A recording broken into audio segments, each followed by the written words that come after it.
бүгінгі өтетін ашық тәрбие сағатымыздың аты еңбегім менің өмір баяным.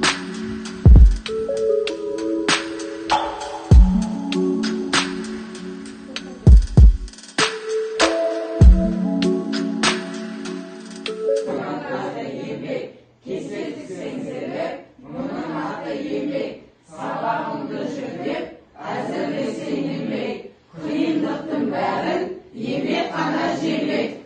Ал енді отырамыз.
Жылы 5 желтоқсанда қарапайым отбасында дүниеге келген.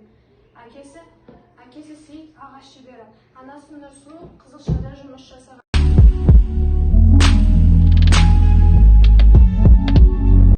Да осы Закария Сейітқызы. Яғни ол кісі өзінің өмірі менің еңбегім деп атап өткен екен.